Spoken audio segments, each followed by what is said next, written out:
आज हमारे साथ है ICAR JRF टॉपर जितेंद्र और सुनीता।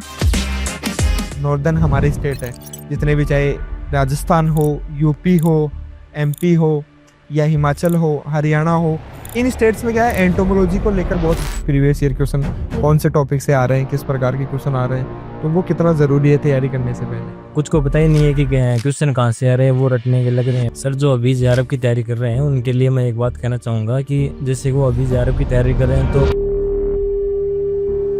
ऑब्जेक्टिव सोल्व करना कितना ज़रूरी है, कौन सी बुक को फॉलो कर सकते हैं ऑब्जेक्टिव सोल्व करने के लिए। ऑब्जेक्टिव के लिए एंटोमोलॉजी की एक ही बुक थी। उसके अलावा भी जैसे साइंटिफिक नेम बहुत थोड़े से इस प्रकार के होते हैं कि हाँ, तो उसमें तो सर हमने ट्रिक बहुत लगाई। जैसे एक दो ट्रिक को याद है तो बताओगे। वो तो सुनीता बताएगी। तो याद नहीं आ रही अभी। तो सर हमने लास्ट के 1 या 2 मंथ थे तो उसमें सर हम ज़्यादा सोल्व किया हमने। तो इंसेक्टिसाइड वगैरह कैसे याद किया आपने? अलग अलग बहुत सारे नाम होते हैं मतलब। और इंसेक्टिसाइड का तो सर जैसे कि ग्रुप वाइज है तो ग्रुप। सर मेरा तो ये मैसेज है कि मेरे जो भी जूनियर्स है उनको JRF करना। नमस्कार साथियों, स्वागत है आप सभी का एक बार फिर से IRI वाला यूट्यूब चैनल पर। और टॉपर सीरीज में आज हम एक और वीडियो लेकर आए हैं और आज हमारे साथ है ICAR JRF 2026 से टॉपर और सब्जेक्ट है हमारी एंटोमोलॉजी। अभी तक जब हम ये वीडियो रिकॉर्ड कर रहे हैं अभी तक ना फाइनल स्कोर कार्ड आया है, ना ही अभी तक रैंक कार्ड आया है, लेकिन ऑलरेडी जो हमारे पास रैंक कार्ड प्रेडिक्शन था उससे हमें पता लग चुका है कि जो जूनियर्स हमारे साथ अभी बैठे हैं उनकी रैंक ऑलमोस्ट टॉप 5 में आने वाली है, इतना तो कंफर्म है। मेरे साथ मौजूद है जितेंद्र और सुनीता। तो जितेंद्र, सबसे पहले अपने बारे में आप बताइए। Thank you sir, my name is Jitendra Kedad. Sir मैंने मेरी ग्रेजुएशन है वो SKNU जोबनेर के सब कैंपस फतेहपुर से कंप्लीट की। अच्छा, सुनीता। नमस्कार साथियों, मेरा नाम सुनीता बदाला है। मैंने अपनी ग्रेजुएशन SKNU यूनिवर्सिटी के सब campus college of agriculture Fatehpur से की है। मतलब कुल मिला के दोनों जो सुनीता और जितेंद्र है वो UG इनकी साथ में है और ये बैचमेट ही थे और दोनों का स्कोर भी बहुत आसपास आ रहा है। मतलब 334 335 अभी के अकॉर्डिंग, अभी फाइनल स्कोर नहीं आया है जो आंसर किए उसके अकॉर्डिंग। तो सबसे पहले हम बात शुरू करने से पहले से मैं सुनीता आपसे यही जानना चाहूंगा कि आपने एंटोमोलॉजी को ही क्यों चूज किया। सर मैं जब जेट की तैयारी करती थी ना तब से मेरा एंटोमी थोड़ा इंटरेस्ट था कि मैं एंटोमोलॉजी लूँगी। सर वहाँ पे मेरे को एक सपोर्ट, सर मेरे अंकल थे एंटोमोलॉजी के, तो उनका थोड़ा सपोर्ट था। वो मेरे को क्वेश्चन पूछते थे तो मेरे को उससे इंटरेस्ट हुआ कि मैं एंटोमोलॉजी लूँ। फिर सर क्या है कि मेरी फैमिली में भी थोड़ा एंटोमोलॉजी से रिलेटेड है तो मैंने इसलिए वो ही सिलेक्ट किया। अच्छा, मतलब ये इसको थोड़ा सा ब्रीफ कीजिए, मतलब एंटोमोलॉजी से रिलेटेड कैसे है? सर जैसे कि मेरे फादर हैं, वो जैसे खाद बीज की दुकान है तो अभी जैसे इंसेक्ट लगते हैं तो वो फार्मर्स को बताते हैं, तो दवाइयों के बारे में इंसेक्टिसाइड है, पेस्टिसाइड है, तो सर उसका भी हमें नॉलेज होता है कि कितनी डोज हम कैसे यूज करें, कौन से इंसेक्ट के लिए करें। तो उससे भी कहीं ना कहीं आप इन्फ्लुएंस हुए कि हाँ मेरे को एंटोमोलॉजी की तरफ ही जाना चाहिए। हाँ सर, उसी से हुआ है। मेरा तो पहले से भी था थोड़ा, फिर फैमिली में सर पिताजी भी यही काम करते हैं तो उससे मेरे को ज़्यादा मोटिवेशन हुआ कि बेनिफिट तो मिलेगा ही सर। बिल्कुल बिल्कुल, बहुत अच्छा आपने डिसीजन लिया। आपने जितेंद्र क्यों एंटोमोलॉजी को ही क्यों चूज किया? सर मैंने तो टीचर्स की वजह से लिया है। हमारे झूमर से सर थे एक तो, और एक निटारवाल जी से, तो उन्होंने अच्छी एंटोमोलॉजी पढ़ाई थी उस टाइम। और सर उस time dean sir SR Dhaka ji sir थे, तो उन्होंने फोकस खूब किया था JRF पर। इसलिए हर बंदे को उन्होंने कहा था कि किसी न किसी को तो JRF के लिए चूज करना ही है सब्जेक्ट।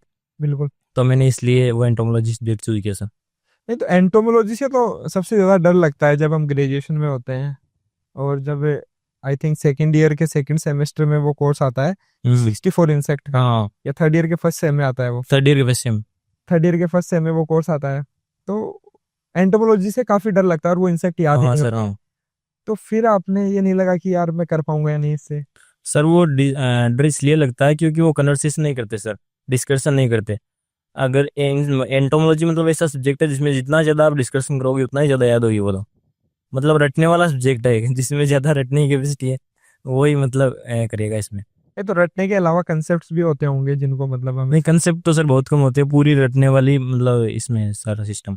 जैसे कि पेस्ट वगैरह मेनली इसमें 3 चीज़ है इसमें, वो एक तो मॉर्फोलॉजी वगैरह है इंसेक्ट की, या फिर पेस्ट है, और एक अप्लाइड पार्ट है जिसमें अपने केमिकल बायोलॉजिकल वगैरह आते हैं। तो इसमें सर लगभग लगभग मेरे को लगता है जहाँ तक ये रटने वाला सब्जेक्ट है सर, इसलिए ज्यादा याद करने हाँ का ज्यादा। मतलब जितना ज़्यादा डिस्कशन करोगे उतना ही ज़्यादा इसमें प्रॉफिट होगा। ओके, तो हम बात करते हैं तैयारी की शुरुआत की। तो आपने अपनी जर्नी कब स्टार्ट की थी, कब से आपने कम्प्लीटली आप डेडिकेट हो गए थे कि अब से मेरे को जेआरएफ एंटोमोलॉजी की तैयारी करनी है, और आपने बुक्स वगैरह मतलब परचेज कर ली थी कब से? सर वैसे मेरी जो प्रिपरेशन थी वो तो 3rd ईयर के फर्स्ट सेम से हो गई थी। तब मैंने IRS जाकर वहाँ से बुक लाया था, और फिर जो मेनली डेडिकेशन है वो तो 4th ईयर के फर्स्ट सेम से आया था सर। लगातार 1 साल लगभग तैयारी की मैंने।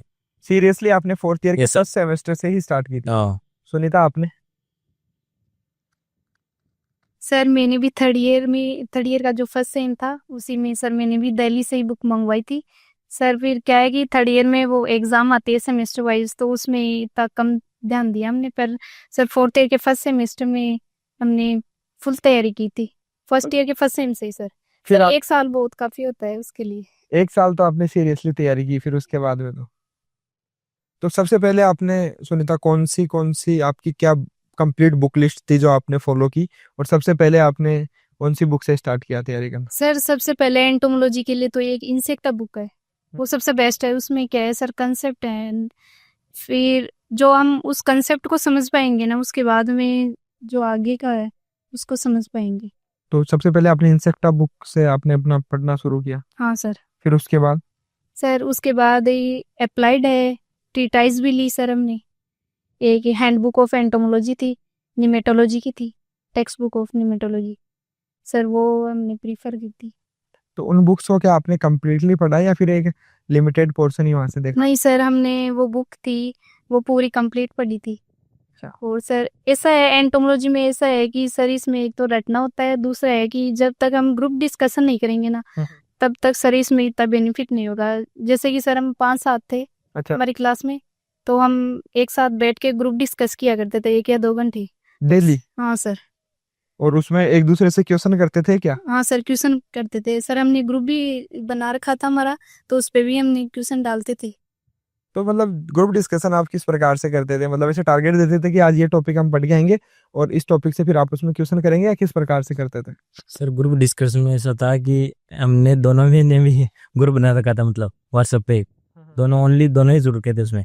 जैसे कि मैं क्वेश्चन डालता था, ये जवाब देती है, या ये क्वेश्चन डालती थी, मैं जवाब देता था उसका। और साथ में जो हम लैब में बैठते थे तो उसमें हम 5 बंदे बैठते थे, तो उनमें भी डिस्कशन होता था लगभग 1 घंटा तो रोज का है, मतलब फिक्स है वो लोग। और साथ में 2-3 दिन से हमारे झूमर सर थे, वो आते रहते थे, तो वो क्वेश्चन पूछते थे, फिक्स है वो लोग। तो इसलिए ग्रुप डिस्कशन का बहुत ज़्यादा फायदा मिला है सर। उसके अलावा जैसे आपने कौन कौन सी बुक्स फॉलो की? पहले तो सर सबसे पहले मैं इंसेक्टा ही गाइड करना चाहूँगा सर। इंसेक्टा बेसिक है, मतलब सबसे वैसे देखें तो सभी छोटी है, बट रटने में या फिर याद करने में बहुत हार्ड है थोड़ी, तो उसको सबसे पहले प्रिफरेंस करना चाहूँगा। इंसेक्टा है, उसके बाद में टर्टाइज वगैरह है, टर्टाइज में मॉर्फोलॉजी वगैरह है, वो इंसेक्टा की अच्छी है सर, इंसेक्ट की।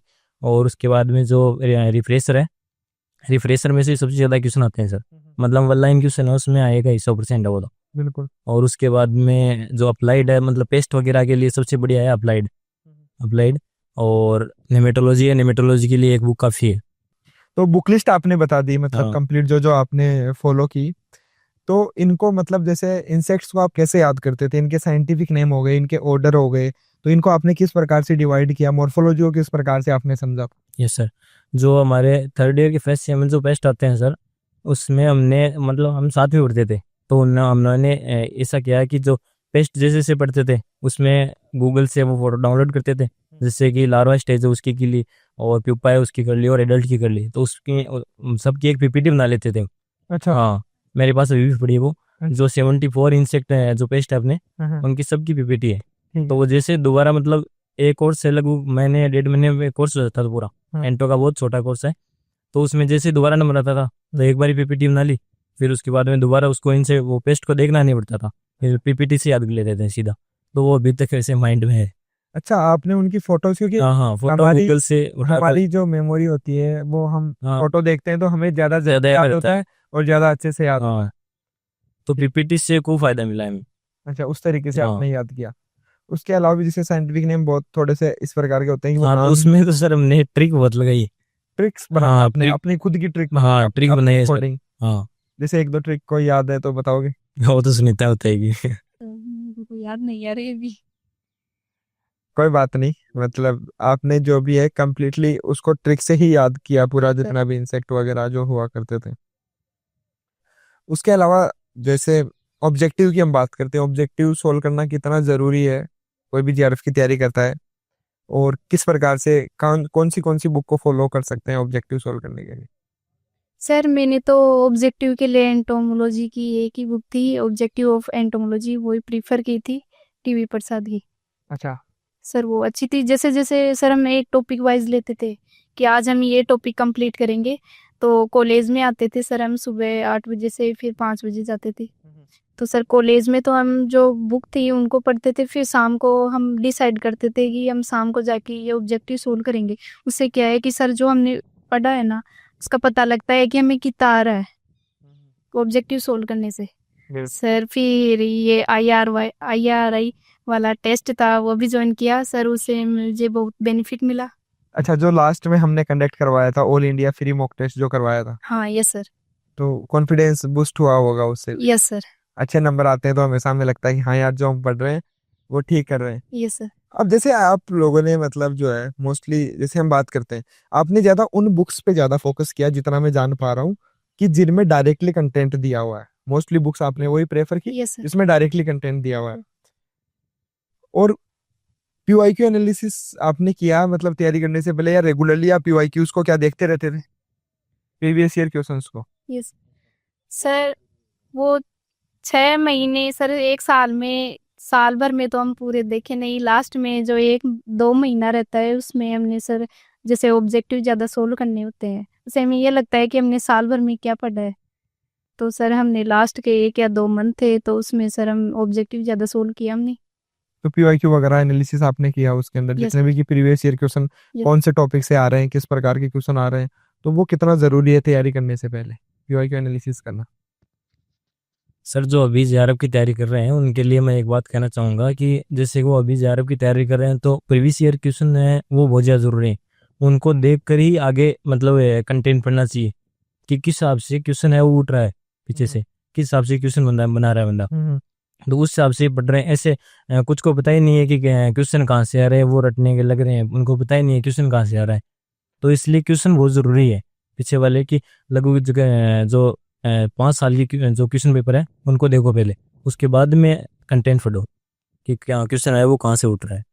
मतलब कम से कम 5 साल का देखना तो पहले बहुत जरूरी है, ताकि क्लियर हो सके कि एक्चुअली में जो हम पढ़ रहे हैं वो सही भी पढ़ रहे हैं या नहीं पढ़ रहे हैं, क्योंकि हो सकता है कि हम एनर्जी लगा रहे हो लेकिन वो एनर्जी गलत डायरेक्शन में लग जाए। ऐसा तो आपका क्या जितेंद्र उस टाइम पे क्या शेड्यूल हुआ करता था जिस टाइम पे आप अपनी जीआरएफ की तैयारी कर रहे थे? डेली रूटीन क्या होता था?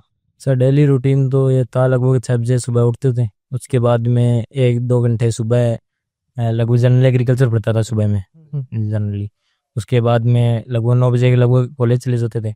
वहाँ पे 4th ईयर में हम फ्री थे, लगभग रेडी प्रोग्राम चलता है वहाँ पे, तो रेडी में लगभग हम फ्री थे। सर ने बोला कि आप पढ़ो, 1 साल अभी आपके पास।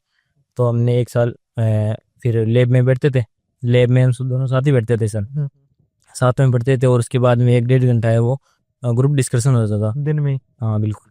उसके बाद में लगभग 5 बजे वापस रूम पे जाना हुई। उसके बाद में थोड़ा बहुत इधर उधर 1-2 घंटे खेल लेते थे। उसके बाद में शाम को खाना वाना खा के 2-3 घंटे और पढ़ लेते थे सर, 11 बजे तक। तो मतलब कुल मिला के एक दिन में 8 से 9 घंटे आप ये- पढ़ लेते थे, मतलब हाँ रेगुलरली, मतलब ये कंसिस्टेंटली आपने कंप्लीट किया, ये बहुत जरूरी है सर।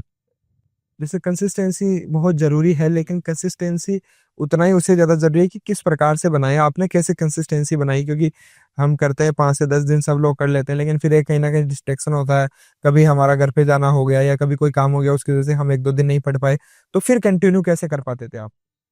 सर कंटिन्यू इसलिए है कि जो एक बंदा पढ़ता है उसको तो पढ़ना ही नहीं चाहिए सर, ग्रुप में मतलब ग्रुप में पढ़ना चाहिए। मतलब या तो 2 जने हैं या 3 जने हैं, मैं ज़्यादातर 2 को प्रेफर करना चाहूँगा कि 2 जने साथ में पढ़ने चाहिए। तब एक नहीं आएगा तो वो दूसरे को फोर्स करेगा कि तू भी आ यार।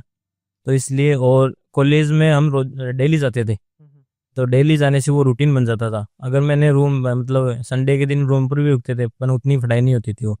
वो कॉलेज में जाने से ज़्यादा रूटीन बनता था, मतलब इसलिए डेली वो का अपना वो कंसिडर हो क्या गया। है कि आप साथ में पढ़ते हो किसी के साथ मिलकर, तो आपको एक टारगेट मिलता है और आपको लगता है कि यार आज मैं ही पढ़ूंगा, वो पढ़ लेगा तो एक थोड़े दिन बाद वो भी लगने लग जाता है यार कि वो तो ज्यादा वो आगे, वो वाली फीलिंग आती थी। मतलब ऐसा कभी लगा कि यार आज तो नहीं पढ़ा तो सुनीता ज्यादा पढ़ लेगी, ऐसा लगा कभी? ये तो होता है सर। सुनीता, हाँ सर, वो थोड़ा बहुत होता ही है।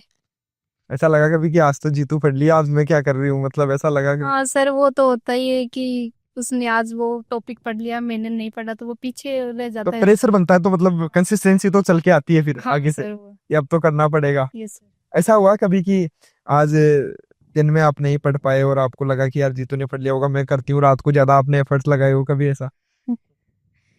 सर, ऐसा तो लगता है कि उसने पढ़ लिया तो मैंने नहीं पढ़ा, तो फिर वो प्रेशर तो बना रहता ही है, फिर सर करना पड़ता है वो।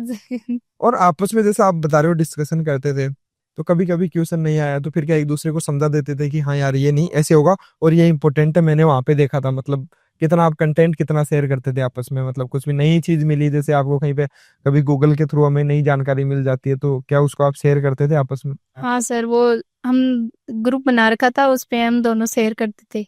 आपस में जैसे भी कोई जानकारी आपको मिलती, नई हाँ सर। इंफॉर्मेशन? सर, जैसे कोई क्वेश्चन होता है ना, तो उस क्वेश्चन में अदर कितने क्वेश्चन बनते हैं, हाँ हाँ। वो भी हम वो डिस्कस करते थे। कि जैसे हम प्रीवियस जो पेपर के क्वेश्चन पढ़ते थे ना, तो हमारे सर बोलते थे कि सर आप जो क्वेश्चन सोल्व करते हो ना, उसमें और कितने क्वेश्चन बन रहे हैं, वो भी आप डिस्कस किया करो। तो सर हम वो भी डिस्कस किया करते थे। उससे क्या है सर, हम जैसे कि इससे अदर कितने क्वेश्चन बनते हैं उसका आइडिया लग जाता है सर। कोई भी टॉपिक में जिससे कोई भी एग्जामिनर क्वेश्चन पेपर सेट करता है, तो ऑप्शन भी ऐसे डालते हैं जो हमेशा रिलेटिव होते हैं, तो कहीं ना कहीं कभी उस ऑप्शन से क्वेश्चन बन के आ जाएगा। तो हमें कंप्लीटली बोलते हैं ना कि 100 क्वेश्चन आप 100 सोल्व कर रहे हो तो 100 मत करो, आप 400 क्वेश्चन सोल्व कर लोगे अगर आपने चारों ऑप्शनों को अच्छे से कवर कर लिया तो आप भी उसी प्रकार से अपना रिवीजन करते थे। हाँ सर। तो ये जो बुक्स के नाम आपने बताए थे अभी, उनको कितनी थी बार आपने लगभग रिवाइज कर लिया होगा, मतलब पढ़ के? सर, 1 साल काफी होता है, तो सर हमने उसमें 5 6 7 बार उसको रिवाइज कर दिया था सर। 6 7 बार आपने उसको पढ़ दिया था हाँ सर। दोबारा से बार बार बस उसी को? सर फिर लास्ट के 1 मंथ में तो सर हम थक गए थे कि कब लगेगी एग्जाम। सर क्योंकि बहुत टाइम मिलता है उसमें। हमें लगता है कि 1 साल बहुत कम है, लेकिन जब पढ़ने बैठते हैं तो 1 साल बहुत लंबा समय लगने लगता है। ये सर। तो लास्ट में ये हो रहा था कि अब एग्जाम करा दो, नहीं अब तो हाँ सर, मेरे तो बहुत होता कि अब एग्जाम कब होगी। क्योंकि फिर सेचुरेशन आ जाता है कहीं ना हाँ कहीं। सर। और इसीलिए ज्यादा जल्दी स्टार्ट करना भी खराब है, क्योंकि बहुत जल्दी जो लोग स्टार्ट कर देते हैं वो थक जाते हैं लास्ट तक, और लास्ट की तैयारी बहुत मैटर करती है। ये सर। लेकिन वो लास्ट का 1 मंथ है वो तो मतलब सबसे ज़्यादा जो लास्ट का 1 मंथ है वो तो मतलब सबसे ज़्यादा मैटर करता है उसमें, जो हम लास्ट में पढ़ते हैं। और वो एंटायर ऐसा सब्जेक्ट है जिसमें रटने वाला है, वो तो जो लास्ट में पढ़ेंगे वही याद रहेगा। पीछे का भी मैटर करता है, ऐसी बात नहीं है, बट जो लास्ट में मतलब ऐसा है कि 10 दिन नहीं पढ़े मतलब बराबर है, कोई मतलब ही नहीं है उसका। वो लास्ट में पढ़ना बहुत ज़्यादा जरूरी है इसमें। मेरे को याद है जैसे कि मैं जेआरएफ की तैयारी कर रहा था 2021 में, हम्म। तो एक बार ऐसा हुआ कि हमारे किसान मेला ऑर्गेनाइज कराया गया था, और उसमें मेरी ड्यूटी लगी थी एज ए वॉलंटियर 5 दिन के लिए, और उन 5 दिन में मैं पढ़ नहीं पाया था। तो मेरे को अभी भी याद है कि मुझे मतलब वो 5 दिन के बाद में जब दोबारा किताब खोला, और उस 5 दिन में ये हालत हो गई थी कि मतलब एक जो सेल्फ गिल्ट है वो आने लग जाता है कहीं ना कहीं, हम नहीं पढ़ते हैं तो यार कि मैं क्या कर रहा हूँ क्या कर रहा हूँ, और मैं कर भी नहीं पा रहा था कुछ अच्छे से, क्योंकि पूरे दिन इतना थक जा रहे थे कि रात को भी जाके नहीं पढ़ पा रहा था। तो 5 दिन बाद इतना गिल्ट हुआ कि फिर उसको कवर करने में मेरे को और 10 दिन लग गए। तो क्या कभी आपके जर्नी के अंदर ऐसा टाइम आया जिसमें आप 5 7 या 10 दिन के लिए जैसे नहीं पढ़ पाए और फिर बाद में स्टार्ट करे हो, तो ऐसा लग रहा है कि ये सब कुछ नहीं आया, मैं पहली बार क्यों देख रहा हूँ? यस सर, हुआ है बिल्कुल। हम फरवरी में टूर में गए थे, 10 दिन का हमारा टूर होता है। हाँ, तो उसमें लगभग पूरा बराबर हो जाता है वहाँ पे। मिले भी थे हम हाँ, पे। IRI में।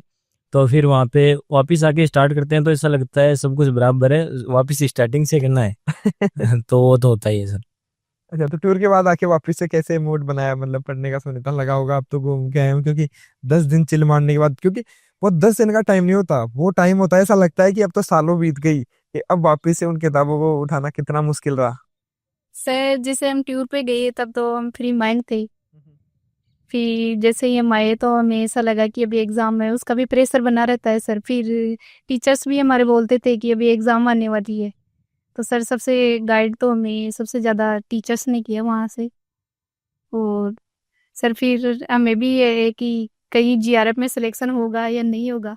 सर ये एक तरह का प्रेशर बना रहता था। तो क्या आपको पता था आप ऑल इंडिया टॉप कर लोगे, टॉप 5 में आपका स्कोर आएगा, ये पहले कभी सोचा था? नहीं सर, मैंने तो कभी सोचा नहीं। मैं तो इसको बोलती थी कि मेरी रैंक भी आएगी या सिलेक्शन भी हो जाएगा कि नहीं या होगा सर। सर वो डिपेंड करता है कि पेपर हमारा माइंड वहाँ पे कैसा होता है। हमने जो याद किया, हम जब सर लास्ट का जो एक मंथ रहता है उसमें सर हमें बिल्कुल भी प्रेशर में नहीं रहना चाहिए, डिप्रेशन में रहना ही नहीं चाहिए मतलब सर। चिल रहो, जितना ज्यादा आप चिल रहोगे उतना ज्यादा पेपर अच्छा होगा। हाँ सर। सर जो एकला पढ़ते सर जो सिंगल जो स्टडी करता है ना, उस पे उसको सबसे ज्यादा यही डिप्रेशन में रहता है सर वो। लोड आता है, हाँ मतलब सर। प्रेशर ही आएगा कि यार मेरा होगा नहीं होगा। वो आदि अधिकतर टाइम तो यही सोचता रहेगा कि यार मेरा होगा या नहीं होगा, या जो मैं पढ़ रहा हूँ वो सही है या नहीं है। सर जैसे ग्रुप में पढ़ते हैं तो ऐसे कि हमारे पास दूसरा बंदा बैठा रहता है तो वो बोलता है कि डिप्रेशन में नहीं रहना चाहिए हमें, क्योंकि लास्ट का सर जो मंथ होता है ना, वही हमें ये मैटर करता है कि हमने कितना पढ़ा है। बिल्कुल। और फाइनली तो आप एक साल तैयारी करते हो और आपको दो दो घंटे में वो प्रोड्यूस करना है वहां पे। यस। वो 2 घंटे मैटर करते हैं मोस्टली, हम बात करें तो। उस 2 घंटे में चाहे आपने पूरी साल सब कुछ किताबें पढ़ दी होगी, चाहे सब कुछ आपको आता है दुनिया भर का, और पता चला कि 2 घंटे से पहले आपके साथ ऐसा इंसिडेंट हो गया कि आप घबरा गए। अब घबराहट में आप पेपर सोल्व करोगे तो आप वो नहीं दे पाओगे 100%, तो आप कुछ भी रिजल्ट आपका सही नहीं आएगा। इसलिए 2 घंटे मैटर करते हैं बहुत ज्यादा। एक महीने का आपका जो माइंडसेट है वो मैटर करता है, और लास्ट का एक वीक भी मैटर करता है, एग्जाम के 2 दिन पहले भी मैटर करते हैं। तो बहुत सारे फैक्टर्स होते हैं जिनको मिलाकर फाइनली हमारा रिजल्ट आता है। तो जीतू, मैं आपसे जानना चाहूंगा कि इस जर्नी में कभी कभी तो लगा होगा कि यार क्या कर रहे हैं, मतलब ये सही डायरेक्शन में जा रहे हैं या नहीं जा रहे, क्योंकि टू बी ऑनेस्ट अगर मैं बात करूं, आप जहाँ पे हो आज वहाँ पे एक ऐसा भी माहौल होता है कि आपके आसपास के लोग आपको बहुत ज्यादा प्राउडली ये नहीं बोलेंगे कि यार तू अच्छा कर रहा है। लोग ऐसे बोलते होंगे आसपास के कि यार तू कर पाएगा या नहीं कर पाएगा, या क्या जीआरएफ की कर रहा है, फालतू पीजी की कर ले, इससे अच्छा तो जीआरएफ में तो एंटोमोलॉजी से कर रहा है तैयारी। एंटोमोलॉजी में तो जो मोस्टली हमारे साउदर्न स्टेट्स है, या फिर जो हमारे अदर स्टेट्स है जो मोस्टली डोमिनेट करते हैं इसके अंदर, कि उन्हीं का होता है। मतलब जो माइंडसेट है मैं वो बता रहा हूँ, जो जो बात हम हमारे जूनियर से सुनने को मिलती है हमें, वो बातें मैं बता रहा हूँ। तो क्या ऐसी बात आपके साथ भी हुई कभी? यस सर, बिल्कुल हुई है। ऐसा तो कभी फील नहीं हुआ कि मैं गलत डायरेक्शन में जा रहा हूँ, बट साथ वाले हैं जो क्लासमेट हैं वो कुछ बोलते थे ऐसे कि क्या है यार, अब मैं प्री पीजी कर ले या फिर कोई जॉब की तैयारी कर ले, इससे अच्छा तो 2 साल एमएससी करेगा, फिर तेरे को वापस कंपटीशन में आना पड़ेगा, इससे अच्छा 2 साल तो बढ़िया तैयारी कर जॉब की, तो वहाँ पे तो सेट हो जाएगा। जॉब के कंपटीशन में तो मतलब तेरे को आना पड़ेगा।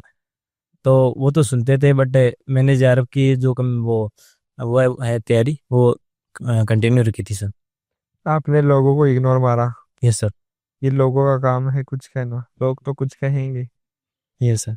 बिल्कुल जरूरी भी है। और जैसा आपने बताया कि कंपटीशन क्या है, मतलब कंपटीशन का मतलब यही तो है कि आप आज पढ़ रहे हो वो आपके कल काम में आएगा। और फाइनली आपका लक्ष्य आपको पता होना चाहिए। आपके दोस्त ये डिसाइड नहीं करेंगे कि आपको क्या करना है।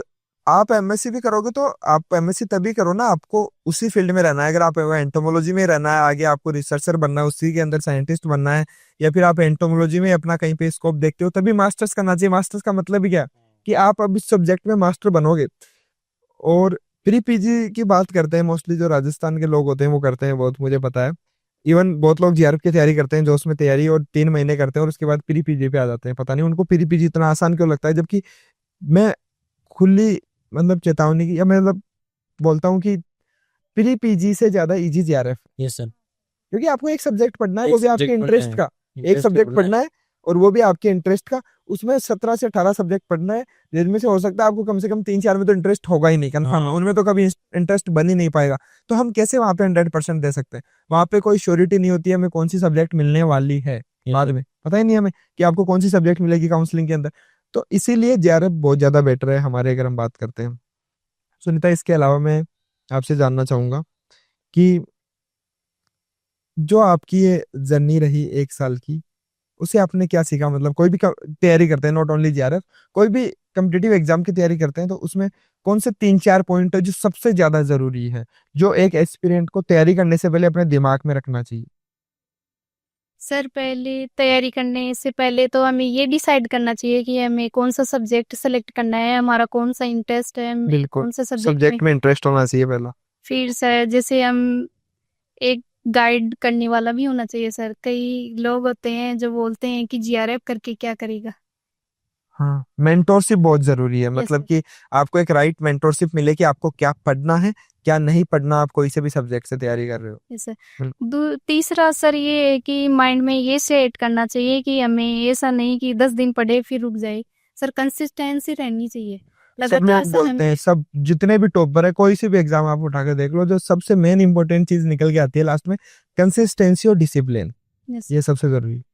और सर चौथा है कि हमें लास्ट में जो एक मंथ रहता है उसमें फ्री माइंड रहना चाहिए, डिप्रेशन में नहीं आना ये चाहिए। फ्री माइंड रहना चाहिए, लेकिन कैसे रहे आप, क्योंकि रहना चाहिए वो सबको पता है, हम तो ये बात करते हैं ना कि जिंदगी में खुश रहना चाहिए, पर रह सर- थोड़ी बात है, लेकिन कैसे किया आपने, आप वो चीज बता। सर मेरा तो यही मानना है कि सर मैंने जैसे पूरी साल भर में कंटिन्यूटी, कंसिस्टेंसी, डिसिप्लिन रखा ना, तो उससे मेरे को ऐसा लगा कि मेरे को सब कुछ याद है।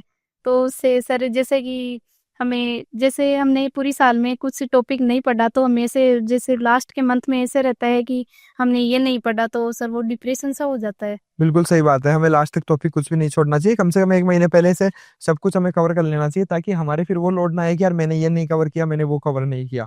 ताकि हमें ये सेल्फ बिलीफ दिलाना होगा, हमें खुद को बार बार ये बोलना होगा कि नहीं, मैंने जो पढ़ा है वो सफिशियंट है, पहली बात तो। दूसरी चीज, मेरे को जितना आता है वो किसी को नहीं आता, ये बोलना ही पड़ेगा आपको, ये इसके अलावा कोई तरीका नहीं है। आप उठते ही बोलिए खुद को, और सोने से पहले खुद को बोल के सोइए कि यार मेरे को जो आता है वो किसी को नहीं आता। हाँ सर। इसके अलावा एडिशनल जीतू आपने क्या टेक्निक्स अपनाई? जैसे एक होता है ना, सबकी पर्सनल टेक्निक होती है कुछ चीजों को याद करने की। कुछ लोग फोन में वॉलपेपर लगा कर रख लेते हैं किसी चीज को याद करने के लिए, कोई दीवार पर लिख देते हैं, कोई शॉर्टकट में लिख देता हाँ है। सर, वो तो तो करते हैं, पेज में लिख के दीवार पे तो चिपकाना। आपने वो क्या क्या चीजें ऐसी अपनाई, मतलब जिससे आपको और चीजें बेटर तरीके से याद हो पाई? सर एक दो चीज तो मैंने बता दी है कि एक तो व्हाट्सएप ग्रुप बनाया था, एक तो मैंने सुनीता ने हाँ हाँ। पर्सनल बना रखा था। और इसमें एक चीज जैसे ये से है कि इसको जैसे कि वैरायटी वगैरह वो ज्यादा याद होती थी, और मेरे को फिजियोलॉजी वगैरह वो ज्यादा आती थी, मतलब शुरुआत से 12th क्लास से। हाँ तो मैंने इसको फिजियोलॉजी वगैरह या फिर जीपी वगैरह वो पढ़ाता था मैं। हाँ और ये मेरे को वैरायटी हमेशा पूछती रहती थी। हाँ, अलग अलग। हाँ, वैरायटी वगैरह या फिर कोई हॉर्टिकल्चर है तो उसको ज़्यादा आती थी, तो इस वजह से वो डिस्कशन हो जाता था। और एक है साथ में जैसे कोई पेस्ट वगैरह आए तो उसमें वो याद करने वाली चीज़ें हैं, तो उसको पेज में लिख कर दीवार पर चिपका देते थे, तो उसको सुबह उठते या फिर सोते टाइम उसको देख लेते थे, 2-3 दिन से वापस रिवीजन होता था, तो उसकी ज़्यादा इफेक्ट पड़ता था। तो इंसेक्टिसाइड वगैरह कैसे याद किया आपने? अलग अलग बहुत सारे नाम होते हैं, मतलब। और इंसेक्टिसाइड का तो सर जैसे कि ग्रुप वाइज है तो ग्रुप के अकॉर्डिंग वो याद करना होता है, और एक वो ट्रिक होती है, वो ट्रिक के अकॉर्डिंग उनको याद करना होता है सर। अच्छा, ट्रिक के अकॉर्डिंग आपने याद किया। और सर बार बार अगर उनको पढ़ोगे तो याद होगा ही वो तो। मतलब लिख लिख के भी याद करते थे, या हमेशा मतलब केवल आप पढ़ते थे तो नॉर्मली, मतलब नहीं कि सर, हमने तो बोलते हैं से कि लिखने से ज़्यादा याद होता है, बट हमने तो कभी लिखा नहीं, बुक से पढ़ते थे, वैसे ही रीडिंग ही करते थे नॉर्मली। आपने भी नहीं कभी लिख लिख के याद किया? नहीं सर। ठीक है, यहाँ पे तो मैं क्या बोलूँ, मतलब मैं मोस्टली ये प्रेफर करता हूँ, मुझे लगता है ऐसा कि लिखने से ज्यादा याद होता है, पर जैसे आपने कि उस चीज को प्रूव भी किया है कि आप अगर लिखोगे नहीं तो भी आप याद कर सर वो सकते तो अलग अलग पर्सन पर डिपेंड होता है कि किसको ज़्यादा हो। लिखने से ज़्यादा याद होता है, किसी को पढ़ने से ज़्यादा याद होता है। बिल्कुल बिल्कुल। तो आप अभी बात की थी सुनीता ने कि मेंटरशिप बहुत जरूरी है, तो आपके मेंटर कौन थे जिन्होंने आपको through out the journey guide किया, मतलब एक रास्ता दिखाया कि यार आप ये पढ़ो, ये मत पढ़ो, मतलब? सर है मेरे जो मेंटरशिप थी वो तो सुनीता ही थी, उसने गाइड किया था। जो मतलब मैं जब भी डिप्रेशन में जाता था या फिर मैं बोलता था कि यार क्या है यार, मैं कोई जॉब की तैयारी कर ले, तो इसने वो ये बोलती थी कि नहीं नहीं, जो नहीं, ये जेआरएफ की निकालेंगे अपन, कोई दिक्कत नहीं है। तो ऐसे बीच बीच में आप हाँ कभी भी डिमोटिवेट फील करते थे तो सुनीता हमेशा बोलती थी हाँ ठीक है कर लोगे, मतलब? हाँ। ठीक है, बहुत ही इंस्पायरिंग रही ये चीजें, और ये एक चीज एक एग्जांपल सेट करती है आप लोगों के लिए, जो सबसे हर हम जो भी एक पॉडकास्ट करते हैं उसमें से हमेशा हम कुछ ना कुछ नया सीखते हैं, एक यूनिक हम चीज सीखते हैं। और आज हमारे लिए जो सीखने की चीज है, हम आज का दिन की ये दूसरी पॉडकास्ट में कवर कर रहा हूँ, जिसमें हमने एक जो है सोयल साइंस के जो दो दोस्तों की कहानी हमने कवर किया आज, उसमें भी वो दो दोस्त थे, दो साथ में डिस्कशन करते थे। आप भी दो दोस्ती हो जो आपस में आपने तैयारी की, साथ में मिलकर की। तो मैं यही चीज सीख पा रहा हूँ कि यार दोस्ती ना ऐसी होनी चाहिए जो आपको रिजल्ट दे। दोस्ती ऐसी नहीं होनी चाहिए जिस दोस्ती के अंदर आपका नुकसान हो, जो दोस्ती आपको कहीं ना कहीं कभी भी आपको गोल को अचीव ना करने दे। हमेशा ऐसे दोस्त आपके होने चाहिए जो आपको हमेशा पुश करे, जो आपको पॉजिटिव डायरेक्शन में लेकर जाए, जो आपको आपके गोल तक पहुंचाए आपका हाथ पकड़कर। दोस्त ऐसे नहीं होने चाहिए जो कभी भी आपकी तरक्की को देखकर दुखी हो। ऐसे दोस्तों से आप दूर हो जाइए, ऐसे लोगों से दूर हो जाइए। केवल आप उन लोगों के साथ जुड़िए जो आपका भला चाहते हैं, जो आपको आगे बढ़ते हुए देखना चाहते हैं, और जो आपके साथ आगे बढ़ना चाहते हैं। क्योंकि हमेशा अगर आप आगे बढ़ रहे हो तो किसी को साथ लेकर आगे बढ़ो। हम यही बातचीत कर रहे थे, क्योंकि अभी रैंक भी नहीं आई कि आप दोनों में से मैं भी हो सकता है। अब किस प्रकार से रैंक आती है उस प्रकार से या तो दोनों को IRI मिल जाएगा या नहीं भी मिलता है, मतलब जो भी है, मतलब अभी तो वो दोनों को मिल जाए तो ये इससे बड़ा और खुशी की बात हमारे लिए भी कुछ नहीं होगी कि दोनों को ही आप IRI मिले। हम तो यही चाहेंगे। बाकी देखो फाइनल जब रैंक आएगी उसके बाद ही पता चलेगा वो तो।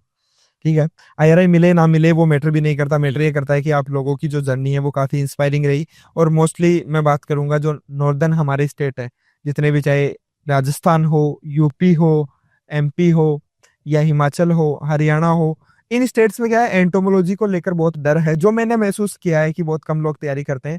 तो होप सो ये वीडियो उन लोगों के लिए एक इंस्पिरेशन होगा। उनको ये कॉन्फिडेंस मिलेगा कि यार हम भी कर सकते हैं, हम भी किसी से कम नहीं हैं। तो लास्ट में आप क्या मैसेज देना चाहोगे अपने जूनियर्स को? सर मैसेज ये देना चाहूँगा कि फ्रेंड सर्किल है वो बहुत ज़्यादा मैटर करता है सर। फ्रेंड सर्किल अगर अच्छा है तो आप 100% आगे आगे जाओगे। जैसे कि मेरे फ्रेंड सर्किल में 5 बंदे थे, वो सब JRF की तैयारी करते थे। जैसे कि पवन साहू है वो GPB करता था, आशीष बेनीवाल वो सोहेल की करता था। तो मतलब सब हैं, जैसे हम ग्रुप डिस्कशन करते थे तो जैसे इनके पास जाता था तो सोहेल के पास सोहेल की क्वेश्चन हो जाते थे, जी पवन के पास जाता था तो हाँ, ये भी जरूरी है। GPB। ये भी बहुत अच्छी बात बताई आपने कि हम क्या है कि केवल हमारी स्ट्रीम वालों से नहीं टच में रहे, दूसरी तैयारी कर रहे हैं उनसे। क्योंकि हमारे लिए जो बेसिक है उनके लिए तो वो, मतलब हमारे लिए जो एडवांस है उनके लिए तो वो बेसिक है उस सब्जेक्ट का। तो वो तो चुटकियों में आपको बता देंगे कि यार ये है, इसमें से ये याद कर ले, ये इंपॉर्टेंट। हाँ तो उससे आपके बेसिक एग्रीकल्चर हमेशा अच्छी हो जाएगी।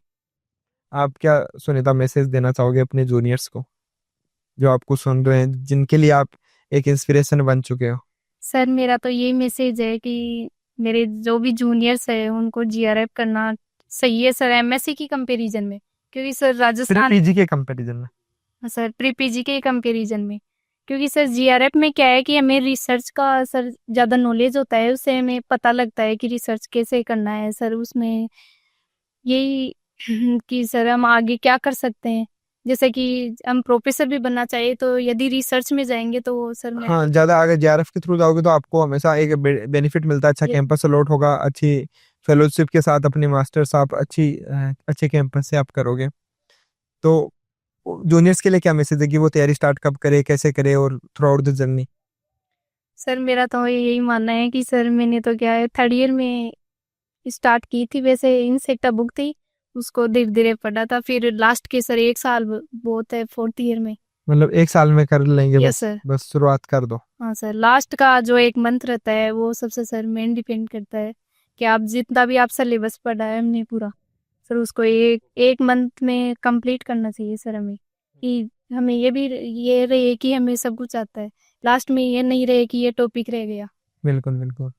बहुत अच्छा लगा आप लोगों से बातचीत करके, और काफी ऐसी इन्फॉर्मेशन निकल के आई जो हमारे जूनियर्स को मदद करेगी कहीं ना कहीं ऑल ओवर इंडिया।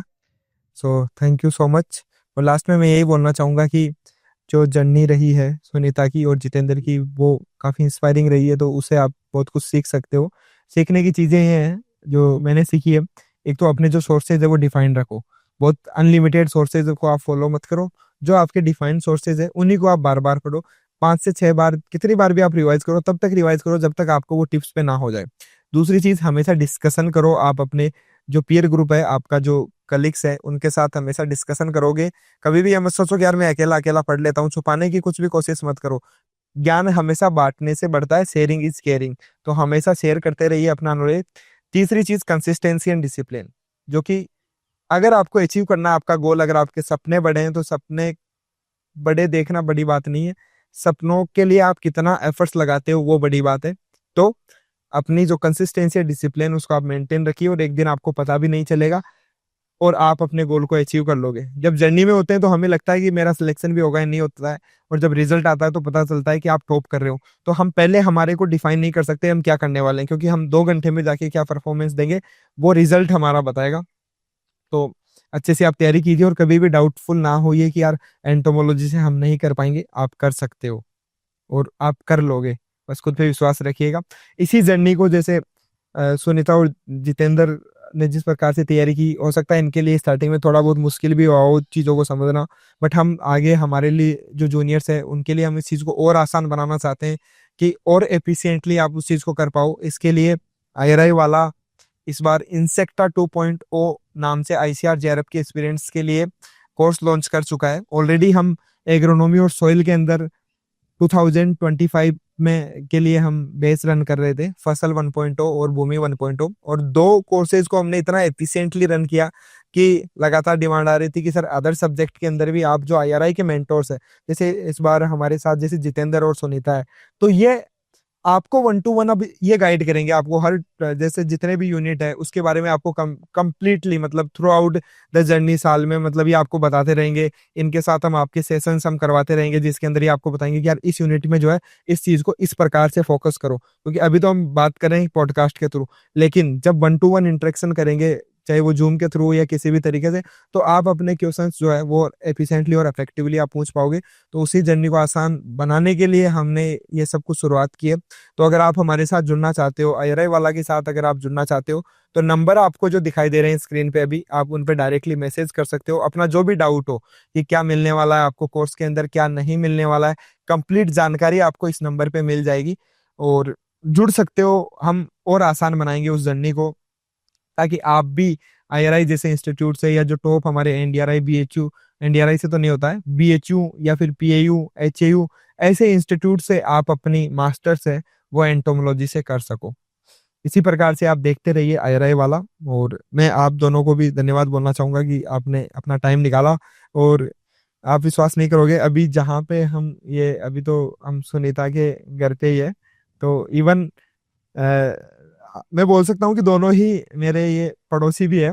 और मेरे लिए मैं काफी इस बार मतलब अंदर ही अंदर प्राउड महसूस कर रहा हूँ कि एक तरफ तो जो सोइल के जो टॉपर आ रहे हैं, जो सोइल साइंस के अंदर है, वो भी 20 किलोमीटर के अंदर अंदर है मेरे। एंटोमोलॉजी में जो टॉपर आ रहे हैं वो भी 20 किलोमीटर के अंदर अंदर है। तो कहीं ना कहीं एक प्राउड होता है कि हाँ यार, जो हमारे आसपास के लोग हैं वो ग्रो कर रहे हैं। और नॉट ओनली आसपास के लोग, सभी लोग ग्रो करो, हम तो यही चाहते हैं। बट ये अलग मैं जो शेयर कर रहा था वो एक पर्सनल खुशी है जो मैंने बयां की है।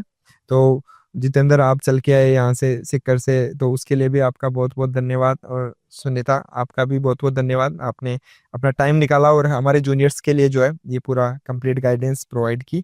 आप ऐसे ग्रो करते रहो और आगे बढ़ो, अपनी सब्जेक्ट में अच्छा करो और फाइनली जो हमारे बेनिफिशियरी है फार्मर्स, उनके लिए कुछ अच्छा करो। Okay, thank you sir. उसी के साथ इस पॉडकास्ट को यहीं पे हम एंड करते हैं। देखते रहिए IRI वाला। जय हिंद।